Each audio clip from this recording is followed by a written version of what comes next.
Salam air hujan, berkah, berkah, berkah. Ngombe banyudan, ben ora edan. Assalamualaikum warahmatullahi wabarakatuh. Salam sehat selalu sahabat air hujan. Saat ini kami bersama dengan salah satu anggota dewan dari Palu yang Masya Allah luar biasa untuk bisa hadir di sekolah air hujan ini. Untuk lebih tepatnya agar beliau berkenalan sendiri, mungkin dengan nama komplit Bu, kemudian dari fraksi apa, dan juga dari komisi berapa, apa bersinggungan tentang lingkungan atau tidak gitu. Mohon izin Bu, monggo. Oke. Assalamualaikum warahmatullahi wabarakatuh. Saya Mutmainah Corona, anggota DPRD Kota Palu dari fraksi Nasdem, dan saat ini saya di Komisi C atau Komisi 3 sebetulnya yang membidangi terkait salah satu adalah lingkungan hidup. Iya. Jadi memang ini menjadi wilayah yang membuat saya tertarik ingin ke sini. Iya. Nah, kemudian apa sih sebetulnya yang kemudian, oh saya pengen ke sana nih gitu, yang menjadi pemikiran kok saya pengen banget ke sana, pengen insight baru kira-kira begitu. Ya, sebetulnya membuat saya ingin ke sini sebetulnya adalah saya memang lagi melakukan beberapa hal di Kota Palu untuk bagaimana gerakan hijau ini menjadi bagian penting, dan salah satunya wilayah-wilayah di komunitas ya, selain bermain di wilayah kebijakan sebetulnya, tapi inisiatif di komunitas ini dan menarik bagi saya adalah komunitas air hujan. Air hujan ini yang membuat saya ingin ke sini. Apa sih sebetulnya yang dilakukan oleh Ibu Nuning bersama teman-teman di sini? Ini tertarik, yang menarik adalah tentang Ibu berpikiran tentang wilayah yang green, yang hijau gitu. Nah, salah satunya yang jadi problema kita saat ini kan ketika kita bicara lingkungan itu air Bu gitu. Kira-kira sebelumnya seperti apa sih gambaran yang ada di Palu kira-kira, termasuk tentang apakah di Palu juga ada wilayah-wilayah yang mengalami kerentanan air kira-kira begitu? Banyak sebenarnya di Palu itu, kita itu berada pada situasi yang agak bermasalah ya hari ini sebetulnya, karena pertama kita punya dua eksploitasi pertambangan, satu adalah tambang emas, yang kedua adalah tambang galian C ya.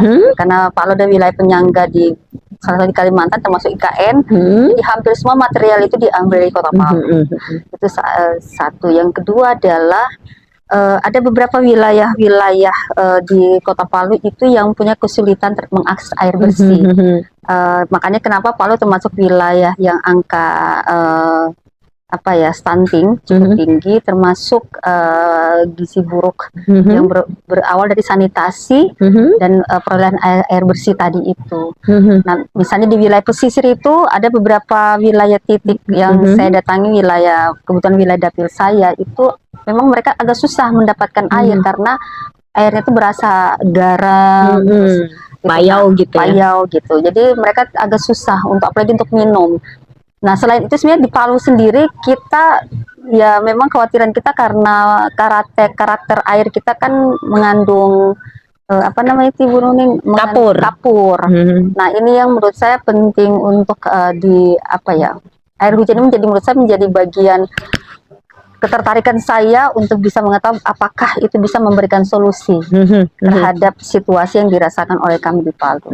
Artinya di sana problem air itu dipicu kerusakan lingkungan. Ya, kerusakan. Kemudian yang kedua memang beberapa wilayah itu memang secara alamiah memang secara kondisi mereka kekurangan air gitu. Ya, jadi di sana butuh satu solusi yang masyarakat nanti bisa mudah mengaplikasikan kira-kira gitu. Dan itu Ibu tertarik dengan konsep air hujan seperti yang kami lakukan di sekolah air hujan Banyu Bening ini. Nah, tadi ada hal yang menarik juga Bu, ketika Ibu ini sebagai seorang anggota dewan, tapi juga Ibu banyak bergerak di lingkungan bersama komunitas-komunitas. Kami sebagai masyarakat tentu punya harapan besar Bu, ketika Ibu dalam posisi sebagai anggota dewan.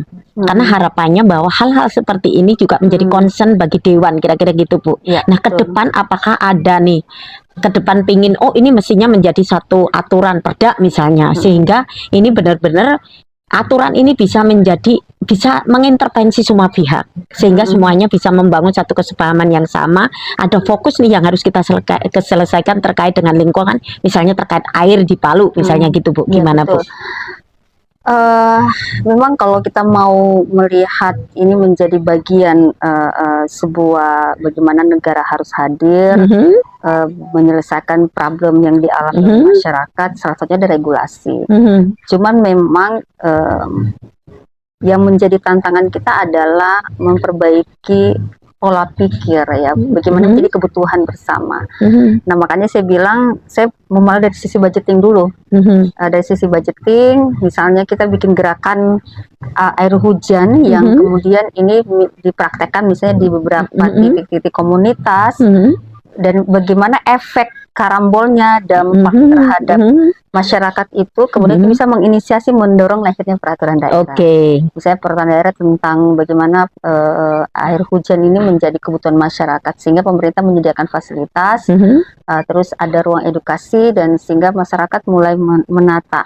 Kalau misalnya masyarakat yang cukup ekonomi di atas ini bisa membeli, tapi ada subsidi misalnya negara, pemerintah untuk pengadaan terhadap kelompok masyarakat miskin misalnya. Tapi memang harus ini inisiatif ini memang harus kita lakukan dulu. mhm, Kemudian melalui proses ini kita dorong anggarannya, kita praktekkan, kemudian hasilnya segala macam. Mungkin dalam jangka waktu 1 tahun misalnya, baru kita mendorong peraturan daerah. mhm. Tapi setidaknya ketika sampai hadir di tempat ini ada insight baru, ada gambaran baru apa yang kemudian dilakukan dalam jangka waktu yang dekat nih setelah dari sini. Apa yang ingin Ibu lakukan ini gitu. Nah, kalau malahan kalau yang saya mau lakukan, saya mau lakukan dari kita dulu. Oke, siap. Mulai dari kita dulu, dari rumah, dari komunitas terkecil kita, kemudian dari ya titik-titik sentral yang kemudian itu bisa menjadi menjadi motor penggerak ya untuk memancing ketertarikan publik masyarakat kita secara umum untuk ingin mengenal jauh tentang apa sih sebetulnya air hujan ini. Nah itu yang kita mulai, saya mau pulang ini mau bikin di rumah, kebetulan saya juga lagi membuat satu kafe yang kemudian itu memang kafe itu target memang adalah kafe yang bebas sampah gitu ya, termasuk plastik segala macam. Jadi keren ya, memang didesain untuk edukasi, Jadi itu menjadi penyelesaian tempat problem ini lingkungan. di wilayah sekretariat di Teras Bermakna, Terminal Aspirasi Bersama Mutmainah Corona. 3 titik ini dulu kita lakukan, kemudian kita praktekkan, minimal orang datang dengan pemulihan segala macam sambil kita melakukan edukasi. Nanti setelah itu baru kita luaskan di titik besar menjadi program. Entah bagaimana caranya, itu apakah kita bisa menggalang teman-teman CSR misalnya dari bank segala macam, atau misalnya melalui dari dana aspirasi saya di DPRD yang akan bisa dekatkan di Dinas Lingkungan Hidup misalnya.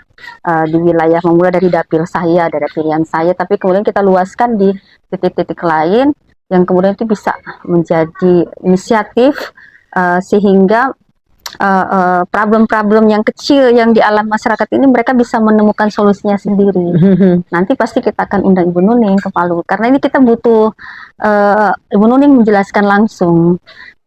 Karena ada banyak hal memang yang harus didistribusi pengetahuan bagi masyarakat supaya mereka punya keinginan dan ini menjadi mereka yang menggerakkan, merasa butuh karena saya kan kalau jadi kebutuhan pasti mereka akan ayo kita bikin gitu. Dan untuk menjadi merasa butuh itu memang perlu dipahamkan. Iya betul. Artinya memang kita semua harus masing-masing ini semua bergerak ketika kita bicara penyelesaian satu hal gitu ya, Bu Dewan dengan sisi seorang dewan, juga beliau dalam sisi bahwa saya banyak bergerak di komunitas, maka semuanya ini berjalan berbarengan, setidaknya mulai dari diri sendiri yang kemudian menginspirasi pihak lain gitu. Karena memang salah satu apa yang kita lakukan, contoh-contoh praktik baik ini, salah satu cara kita memahamkan pihak lain kira-kira begitu, termasuk juga sekolah air hujan ini gitu. Jadi sekolah air hujan bisa di Palu kan? Siap. Jadi nanti salah satu yang mau launching, Gen Z ini akan buka sekolah air hujan yang ada di Palu yang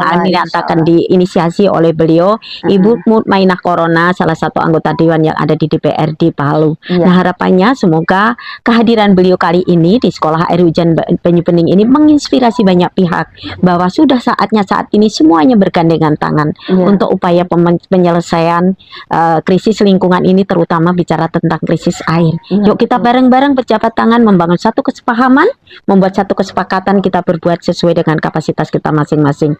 Terima kasih Bu atas kehadirannya. Ini menjadi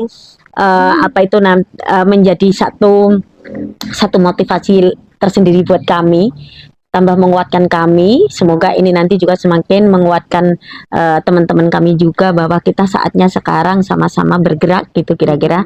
Nah, bisa jadi dari Palu untuk Sulawesi dan dari Yogyakarta juga menuju Indonesia. Terima kasih atas kebersamaannya dan semoga menginspirasi. Selamat siang, salam sehat selalu dan salam air hujan. Assalamualaikum warahmatullahi wabarakatuh. Waalaikumsalam warahmatullahi wabarakatuh. Salam air hujan, berkah, berkah, berkah. Ngombe banyutan, ben ora edan.